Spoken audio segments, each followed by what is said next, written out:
C'est un enjeu essentiel ici pour l'avant-dernier match de l'immense carrière de Patrice Canaillé, le dernier sur les antennes de beIN Sport. Pour Montpellier, c'est simple, c'est la dernière chance, l'ultime opportunité pour tenter d'inverser la tendance favorable aux Nantais et recommencer à penser à une place qualificative en Ligue des Champions. Pour les Nantais, l'enjeu est encore plus simple. Un match nul suffit. Une victoire ferait le bonheur assurément des Nantais et viendrait mettre la pression sur les Parisiens pour une quête, elle, encore plus ultime, celle du titre. Gagner, vous avez compris, mesdames, messieurs, c'est l'enjeu essentiel de cette journée pour les deux équipes. Xavier, ça peut paraître étonnant, alors moins qu'il y ait un souci physique pour Ivan Pešić. Ce qui ne semble pas être le cas parce qu'après 6 minutes, un arrêt pour Ivan Pešić sur un tir de l'aile. Il va avoir l'occasion. Bioska. Oh, superbe! Exceptionnel ce geste de Lucas Pelas. Arrêt et des relances de Rémi Desbonnets, notamment. Briller avec cette supériorité numérique, l'opportunité. Jérémy Toto, Jérémy Toto! Là aussi, l'équilibre parfait. Engagement rapide, la tentative, mais ça ne fera pas les différences. Les Montpelliérains évoluent en infériorité numérique, vous le voyez. Parce que là, cette passe est tout sauf un cadeau. Regardez ça, il est pris, il fait l'effort, il lâche le ballon à la limite. Oui, oui. Alors, oui, on n'a pas dit de quel côté, mais à la limite. Bien sûr, à la limite. Regardez les voilà, 21 premières minutes. Ce ne sera pas simple, jusqu'au bout. Les espaces, ils veulent jouer le coup avant la fin des 10 secondes avec Théo Avalanche de Mouche qui s'ouvre l'angle et qui rabat ce ballon, mais avec trop de rebonds. Montpellier à sa main, à l'essence. Les Montpelliérains,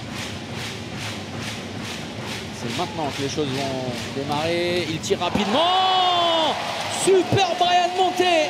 Il reste encore du temps pour les Nantais. Attention à ne pas se voir siffler un jet de 7 mètres en défendant en zone. Non, non, non, non. Ah mais vraiment, hein. Non, non, mais ce ne sera pas le cas. On en reste là, 16-14 en faveur du MHB, plus 2. Après une première période, un rebondissement. Très disputé, mais on s'en doutait un petit peu cette première période. Les Nantais avec le meilleur départ et puis il y a eu... Simple peut sauver d'innombrables vies sous les yeux de Ahmed Echam, dont nous a parlé Xavier tout à l'heure. Nantes va avoir l'opportunité de donner le coup d'envoi de la seconde période. Pour l'instant, l'énorme opération de la soirée est à Saint-Raphaël et elle est réalisée par Créteil, François Xavier, qui est peut-être en train de se sauver.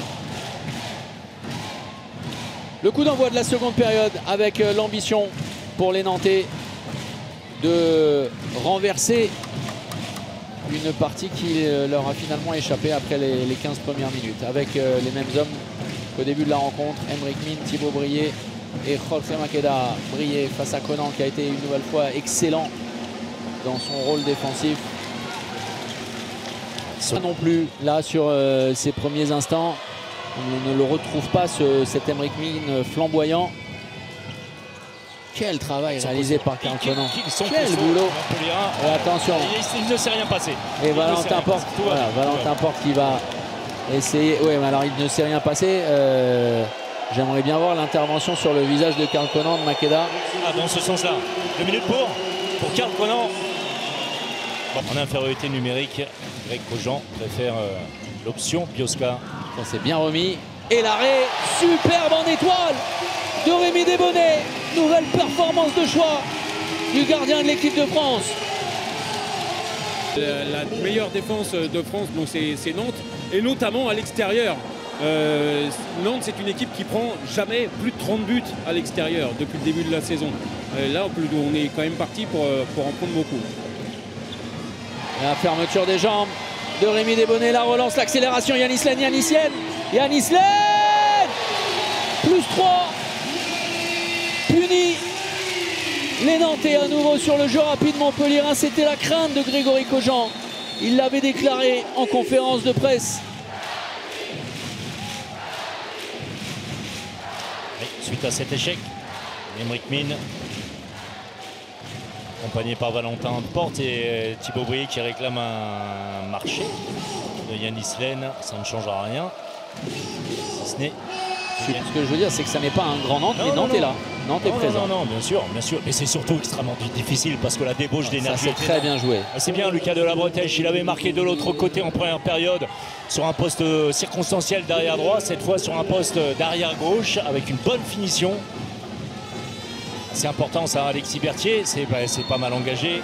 Oui, lui qui jouait à ce moment-là sur le poste de demi-centre. Il est invité au Final Four. La récupération, Karl Conan partout avec ses longs tentacules, avec la passe pour Lucas Pelas. Le plus 4, le plus 3 à nouveau en faveur du MHB. 24-21, pardonnez-moi, devant les 9 mètres. Sur sa ligne, Pešić. Et bien voilà, le meilleur moyen. Il a raison Lucas Pelas avec le caractère qui est en... Makeda qui va y avoir le droit. Et là, qui tombe sur Rémi Desbonnets. Comment faire vriller l'Espagnol, le meilleur moyen avec Arthur Led. Le jet de 7 mètres. Notamment l'un sur Valentin Porte avec le croisé. Non, la récupération, une opportunité. Il prend tout son temps, il jauge la situation, c'est précis. Et ça relance peut-être les ambitions nantaises. Et attention, hein, parce que Saran est en train de complètement lâcher. Aymeric Min qui est presque surpris, le passé va. Avec le désespoir de Karl Conan sur le banc sur cette ce soir. Dijon est en train de disparaître de la Ligue Imoli Star League. Le parfait enchaînement de Jorge Makeda. Et voilà comment le bulldozer espagnol remet les deux équipes à hauteur. 26 par... Mais catastrophique dans l'intervention. Vous allez le voir avec l'avant-bras. Jorge Makeda qui s'en défend, mais il n'y a absolument rien à dire. Boum, regardez ça, regardez ça. Si, il y a quelque chose à dire. Ça, c'est carton rouge tous les jours pour Jorge Makeda. Voilà. Et qui a l'intelligence en plus de regarder le public. Carton rouge, merci. Ah oui, c'est une troisième c'est une disqualification pour Makeda. Oui. Ah oui, ça n'est pas un cas. Alors oui, mais ça change, il n'a pas de rapport hein, là-dessus. C'est pas bleu, hein, c'est pas rouge plus bleu, c'est troisième exclusion temporaire et disqualification. Le public du FDI Stadium aura eu raison. Blanche de Mouge, Julien Bosse, brillé, la remise parfaite de Julien Bosse et le but de Jérémy Toto. C'est la deuxième fois que la relance est... On les chercher un petit peu sur les côtés, ce qu'a bien fait Montpellier. Nantes la centrale. Quelle lucarne trouvée.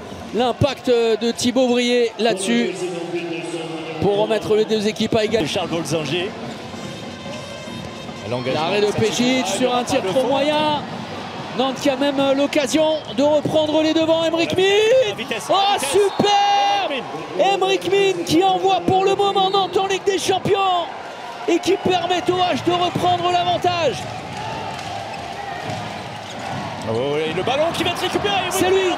Il le gratte jusqu'au bout. Coast to coast. Oh, exceptionnel la roucoulette d'Aymeric Min. Quelle seconde période. Thibaut Brié de la Bretèche avec Julien Bosse. L'intervention. Et derrière, Théo Monard qui au match aller avait libéré le peuple violet. Envoie le public venu ici. Les Ultras sont tous à leur bonheur.